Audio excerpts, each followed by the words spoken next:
Hello, बहुत दिनों के बाद आज हम इस चैनल पर मिल रहे हैं।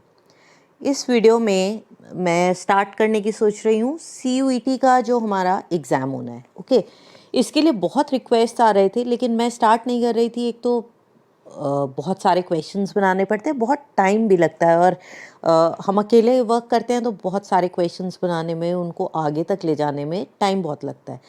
फिर इतनी रिक्वेस्ट आने पर मैंने ये भी रियलाइज़ करा कि होम साइंस का स्पेसिफिकली बहुत ज़रूरी है आपका तैयारी करना, क्योंकि होम साइंस जो है बहुत ही स्कोरिंग सब्जेक्ट है।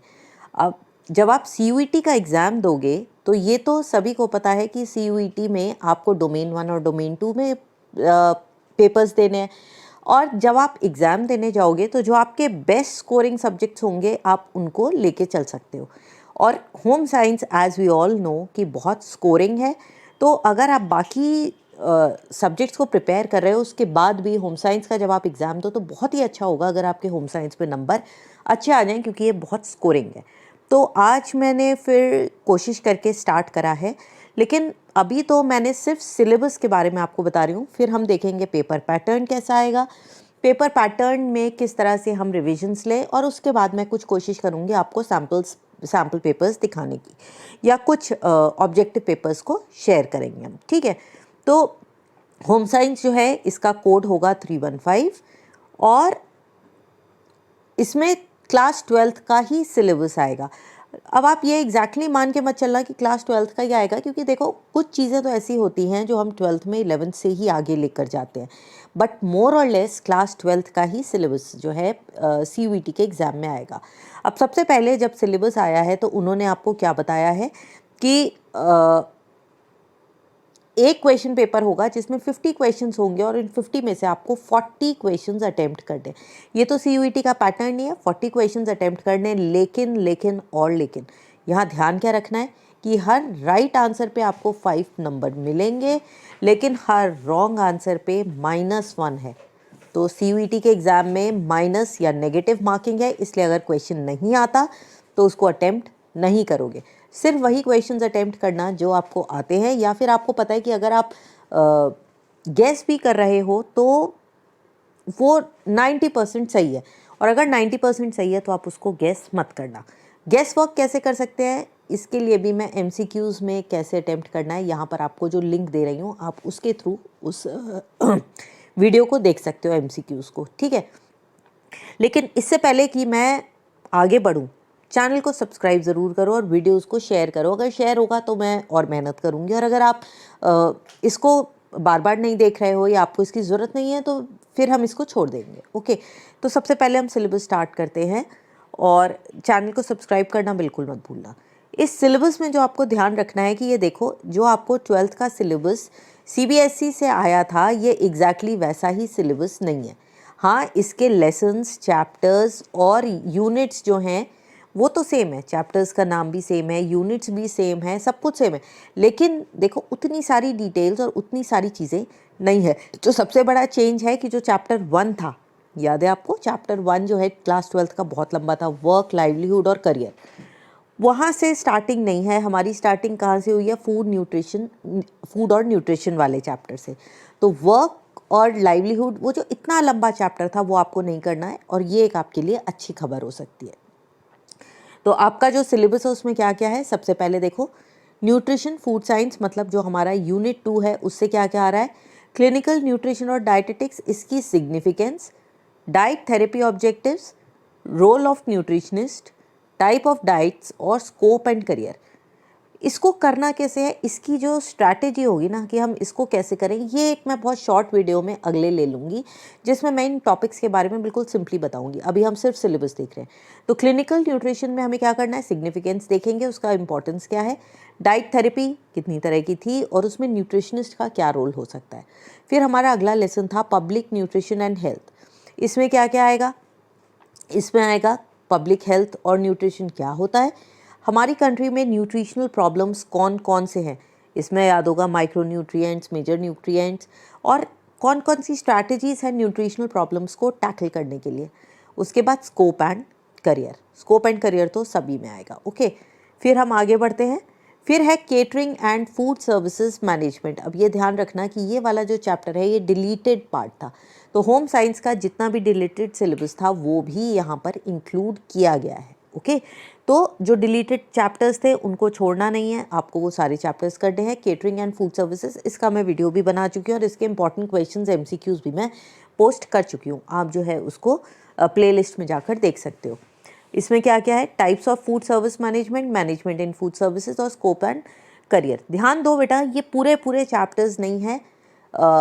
चलो स्ट्रैटेजीज मैं आपको यहीं बता देती हूँ। सबसे पहले क्या करो, जो भी आपके टॉपिक्स हैं ना, इनके शॉर्ट नोट ज़रूर तैयार कर लो, ठीक है। अब पूरे चैप्टर्स आपका पढ़ना बहुत मुश्किल होगा। शॉर्ट नोट्स जो मेरे वीडियोस में इन टॉपिक्स से रिलेटेड स्लाइड्स है ना, सारे पावर पॉइंट पर थे, तो जो स्लाइड्स इन टॉपिक्स से रिलेटेड हैं उनको अपनी कॉपी में बना लो, और उनको अपनी कॉपी में बनाकर जब आप रिवाइज़ करोगे तो उनको ज़रूर रिवाइज़ कर लेना, ठीक है। फिर हम आते हैं food processing and food technology. इसमें कौन कौन सी चीज़ें, बेसिक कंसेप्ट में food science, food technology, food processing, food manufacturing, ये सारी चीज़ें थी। फिर डेवलपमेंट ऑफ फूड प्रोसेसिंग और क्लासिफिकेशन ऑफ प्रोसेस्ड फूड्स, जिसमें 7-8 तरह के क्लासिफिकेशंस थे। याद है आपको, ड्राइंग था और अलग अलग सारे थे, जिसमें केमिकल प्रोसेसिंग भी था, और scope and career. In topics को आपको बिल्कुल समझ लेना है और इनकी टेबल्स की तरह इन्हें तैयार करो, ठीक है।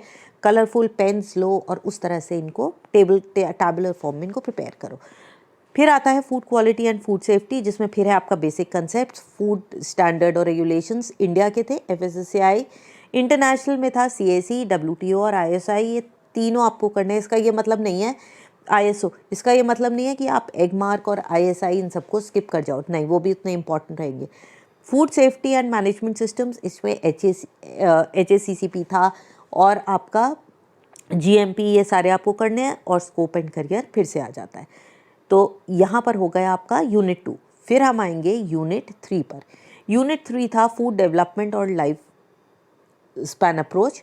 इसमें early childhood care and education, इसमें क्या क्या है, NCF, इसके प्रिंसिपल्स और डायरेक्टिव्स। अब सबसे पहले तो ये बताओ NCF क्या था, नेशनल करिकुलम फ्रेमवर्क। ये सब आपको पता होना चाहिए, इसीलिए मैंने कहा है कि अपने नोट्स बनाओ। इन नोट्स को कलरफुल पेन, सिर्फ एक कलर के पेन नहीं, कलरफुल पेन्स ले लो, चार्ट्स बनाओ, टेबल्स बनाओ, देखो कितना अच्छा लगेगा कलरफुल पेन। अब जो है मैंने यहाँ से ये कलर अगर चूज़ कर लिया, अब मैं यहाँ पर उसी को बनाना शुरू करूँगी तो देखो कितना अच्छा लग रहा है ना। जब मैं टेबल्स इस तरह से अगर बनाऊँगी तो ये इंटरेस्टिंग लगता है, अच्छा लगता है। तो आप भी कोशिश करो कि इसी तरह से अलग अलग कलर्स के पेन्स को यूज़ करना, ठीक। उसके बाद आता है कंसेप्ट ऑफ क्रच। क्रच क्या होता है, डे केयर क्या होता है, साइकोलॉजिस्ट जो हैं, इसमें साइकोलॉजिस्ट में पियाजे और व्योत्स्की, इन दोनों को आप याद रखना बेटा। पियाजे भी ज़रूरी है और व्योत्स्की भी ज़रूरी है। इन दोनों की डिटेल्स जो हैं, इनकी क्या क्या थ्योरीज थी, इनको पढ़ लेना। और स्कोप एंड करियर, क्या स्कोप है इसके बाद, ठीक। स्कोप एंड करियर आप देख रहे होगे सबके बाद आ रहा है। फिर हम आते हैं special education and support services. यहाँ पर फिर ध्यान दो कि ये वाला जो लेसन है special education and support services, ये भी आपके होम साइंस के सिलेबस में क्लास 12th का डिलीटेड वाला पार्ट था, जो यहाँ पर इंक्लूड हो गया है। पर परेशान मत हो, इसका वीडियो जो है वो भी मैंने अपलोड किया हुआ है, उसको देख लो, और उसके ऑब्जेक्टिव क्वेश्चंस या MCQs भी अपलोडेड है, उनको भी आप एक बार को जाकर पढ़ लेना, ठीक है। स्पेशल एजुकेशन और सपोर्ट सर्विसेज में क्या है, डिसेबिलिटीज़ के बारे में है, स्पेशल एजुकेशन मेथड्स के बारे में है। ये तो बहुत सिंपल है, डिसेबिलिटी, स्पेशल एजुकेशन मेथड्स जो फॉलो होते हैं और इनका स्कोप और करियर। क्लियर, वहाँ पर जाओ, पहले इसकी थ्योरी पढ़ो, थ्योरी ज़रूर पढ़ लेना। और आप देखो, आप कोई सी भी बुक अगर पढ़ रहे हो तो वो आपके लिए ज़रूरी नहीं है, यहाँ पर सबसे ज़रूरी है आपकी NCERT की बुक। कोई भी और आप बुक फॉलो कर रहे थे उसको अब छोड़ दो, अब आपको क्या पढ़ना है, NCERT की बुक। अगर बुक नहीं है तो ऑनलाइन जाओ, सारे NCERT के टॉपिक्स कवर्ड हैं, और उसके साथ साथ आप मेरे जितने भी वीडियोस हैं उनको देखो। वो सारे के सारे वीडियोस जो हैं वो NCERT की बुक पर ही बेस्ड हैं। कोई ऐसी चीज़ नहीं है जो NCERT की बुक में इंपॉर्टेंट है और मेंशन्ड है और मैंने अपने वीडियो में कवर नहीं करी है, ठीक है। लेकिन ये जो छोटी मोटी आपकी बुक्स हैं और पब्लिकेशंस की, वो यहाँ पर नहीं चलेगी। स्पेशली वो जो 2022 की बुक्स आई हैं ना, जो नई वाली, उसमें तो ये वाले चैप्टर्स इंक्लूडेड ही नहीं है। तो आप अपनी पुरानी बुक लो जिसमें ये वाले चैप्टर्स इंक्लूडेड है, और नहीं तो ऑनलाइन एनसीईआरटी की सारी बुक्स हैं, एनसीईआरटी की बुक्स ले लो, वीडियोस देखो और आपका सिलेबस कवर हो जाएगा। एमसीक्यूज ज़रूर पढ़ के जाना। फिर है management of institutions and programmes for children, youth and elderly, ये हमने पूरा कवर किया था। इसमें चिल्ड्रन है, उनके वल्नरेबिलिटी क्यों है, इनमें मेनली आपको किन चीज़ों पर फोकस करना है। एक हो गया वल्नरेबिलिटी और दूसरा हो गया कौन कौन से प्रोग्राम्स हैं जो गवर्नमेंट चलाती है। अब बहुत सारे प्रोग्राम्स हैं इसलिए एमसीक्यू कहीं से भी आ सकता है, इसको ज़रूर आप ध्यान से देखोगे, ठीक है। फिर हम आते हैं अगले पर, जो कि हमारा अगला यूनिट है। इसमें है फैब्रिक एंड अपैरल। इसमें हमारे फिर से देखो जो पार्ट डिलीटेड था वो भी यहाँ पर इंक्लूड कर दिया है। सबसे पहला तो है designing for fabric and apparel. इसमें डिज़ाइन एनालिसिस, स्ट्रक्चरल और अप्लाइड डिज़ाइन। फिर elements of design, principles of design, scope and career, ये तो मैंने बहुत अच्छे से अपने लेसन्स में एक्सप्लेन किया है। कुछ एमसीक्यूज़ हम दोबारा से लेंगे। फैशन डिज़ाइन एंड मर्चेंडाइजिंग, इसमें फैशन टर्मिनोलॉजी आता है जिसमें फैशन, फैशन स्टाइल, फैड और क्लासिक है। अगर आपको याद हो तो मैंने आपको पूरे चार्ट्स बनाकर इसको क्लियर किया था कि फैशन क्या होता है, फैड क्या होता है और क्लासिक क्या होता है, ठीक है। फिर आता है फैशन डेवलपमेंट, उसका हिस्ट्री और एवोल्यूशन। ये भी मैंने आपको जिस फॉर्म में किया था ना उसी फॉर्म में अगर आप पढ़ लोगे तो आपको दिक्कत नहीं होगी कि किस साल में क्या आया था। इस तरह का मैंने आपको टेबल पूरा वीडियो में कराया है, ठीक है। वीडियो ज़रूर देखो, उसी से आपको क्लियर होगा, वो सब कुछ टैबुलेटेड फॉर्म में। फैशन मर्चेंडाइजिंग क्या होता है, स्कोप एंड करियर क्या है फैशन डिज़ाइन और मर्चेंडाइजिंग में। अब हम आते हैं production and quality control in garment industry.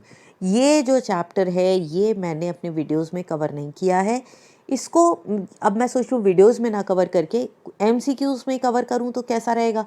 और अगर ऐसा नहीं है तो आप प्लीज़ मुझे बता देना कि क्या इसके ऊपर मैं वीडियो बनाऊँ, या आप इसको एनसीईआरटी की बुक से पढ़ लोगे और मैं सिर्फ इम्पॉर्टेंट क्वेश्चंस को ले लूँ। अगर आपके कमेंट्स आएंगे मैं उसी के बेसिस पे करूँगी, अगर कमेंट्स नहीं आते हैं तो फिर मैं इस चैप्टर को एज इट इज़ अभी छोड़ दूँगी। जितनी आपको ज़रूरत है मैं सिर्फ उतना ही काम करूँगी, उसके आगे नहीं।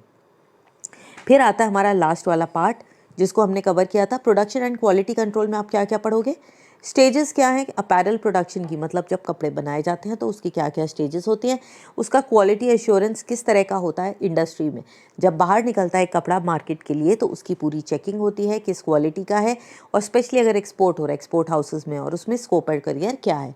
फिर आते हैं हम care and maintenance of fabrics in institution, जहाँ पर हमने लॉन्ड्री के बारे में पढ़ा था, लॉन्ड्री इक्विपमेंट, इंस्टीट्यूशनल लॉन्ड्री, जहाँ हमने हॉस्पिटल्स और होटल्स के बारे में पढ़ा था, और इसमें स्कोप और करियर। ये हो गया हमारा यूनिट 3। यहाँ पर मैं 3 इसलिए ले रही हूँ क्योंकि हमने यूनिट 1 को छोड़ दिया है, वो आपके सिलेबस में इंक्लूडेड नहीं है, लेकिन यूनिट 1 की जगह क्या इंक्लूडेड है वो हम अभी देख लेंगे। फिर अब आता है रिसोर्स मैनेजमेंट। रिसोर्स मैनेजमेंट में था सबसे पहले ह्यूमन रिसोर्स मैनेजमेंट।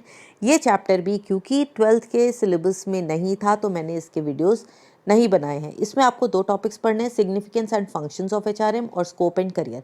अगर आप, फिर से मैं यही कह रही हूँ, अगर आपको ज़रूरत है तो आप मुझे कमेंट बॉक्स में बता दो, तो मैं इन दोनों टॉपिक्स, सिर्फ इन 2 टॉपिक्स के ऊपर वीडियो बना दूंगी, और अदरवाइज़ मैं सिर्फ एमसीक्यूज़ दे दूंगी जैसे आपकी ज़रूरत होगी बस। उसके बाद आता है hospitality management, concept of different hospitality establishments, ये हमने किया था। गेस्ट साइकिल अगर आपको याद हो मैंने बहुत अच्छे से वीडियो के साथ शेयर किया था क्या होता है। डिपार्टमेंट्स क्या हैं इसके, front office, housekeeping, food and beverages की, और इसमें स्कोप और करियर। इसमें भी बहुत सारे क्वेश्चंस आ सकते हैं। फ्रंट ऑफिस में कौन सा है, उसकी क्या ड्यूटीज़ हैं, फूड एंड बेवरेज में क्या है, उनकी क्या क्या ड्यूटीज़ हैं। इसमें सारे आपको जो फ्लो चार्ट्स हैं हायरार्की के वो आपको आने चाहिए, ठीक है। उसके बाद हम आते हैं कंज्यूमर एजुकेशन एंड प्रोटेक्शन। ये भी हमने अपने वीडियोस में कवर किया हुआ है। इसमें आता है कंज्यूमर प्रोटेक्शन, कंज्यूमर की प्रॉब्लम्स क्या हैं, कंज्यूमर प्रोटेक्शन एक्ट क्या है। कंज्यूमर प्रोटेक्शन एक्ट में मेनली क्या कंसंट्रेट करोगे, कंज्यूमर्स के राइट्स और रिस्पॉन्सिबिलिटीज़। फिर standard marks, ISI, Agmark, FPO, ये सारे आपको आने चाहिए, कहाँ पर कौन सा यूज़ होता है। वॉलेंट्री कंज्यूमर ऑर्गेनाइजेशंस, और इसमें भी स्कोप एंड करियर। उसके बाद हम आते हैं कम्युनिकेशन एंड एक्सटेंशन। कम्युनिकेशन और एक्सटेंशन में क्या है, development of communication and journalism. और इसके साथ ये वाला जो लेसन है इसको हमने कवर नहीं किया है क्योंकि ये भी सीबीएसई के सिलेबस में डिलीटेड पार्ट था। फिर से मैं वही कहूँगी, अगर आपको इसकी ज़रूरत है तो मुझे बता देना, मैं इन चारों टॉपिक्स पर वीडियो बना दूंगी, अदरवाइज़ मैं वीडियो नहीं बनाऊंगी और सिर्फ एमसीक्यू शेयर कर दूंगी अगर ज़रूरत हुई तो। फिर development of communication and journalism, ये भी मैंने अच्छे से कवर किया हुआ है वीडियोस में। यहाँ पर हम एमसीक्यूज देखेंगे, उसके बेसिक कंसेप्ट क्या है, डेवलपमेंट क्या है, डेवलपमेंट जर्नलिज्म क्या है, डेवलपमेंट कम्युनिकेशन क्या है। मेथड्स ऑफ कम्युनिकेशन क्या है, स्कोप एंड करियर क्या है, ये सारे टॉपिक्स हमने कवर किए हुए हैं और इसके बाद आप इसको कराते रहना, ठीक है। तो इनको करने के बाद फिर हम आते हैं एक नए टॉपिक पर, जो कि आपकी बुक में जो हमारा फर्स्ट यूनिट है उसकी जगह यहाँ पर है career options after home science education. अगर आपको इसमें कहीं भी कंफ्यूजन है तो 11th क्लास में career option after home science education था। हर एक चैप्टर के बाद करियर ऑप्शंस हैं, जिसे हमने जीविका और जीविका के अवसर कहा हुआ है। तो हर चैप्टर के आगे करियर ऑप्शंस हैं, और उससे भी अच्छा होगा क्लास 11th में जहां हमने होम साइंस के बारे में पढ़ा था, उसकी अलग अलग ब्रांचेस के बारे में पढ़ा था, वहाँ पर मैंने आपको करियर ऑप्शंस भी दिखाए हैं। तो क्लास 11th का जो वीडियो है यहाँ पर आप उसको देख लेना, और अगर ज़रूरी हो तो मुझे बता देना, मैं उसको डिस्क्रिप्शन बॉक्स में लिंक दे दूँगी, ठीक है।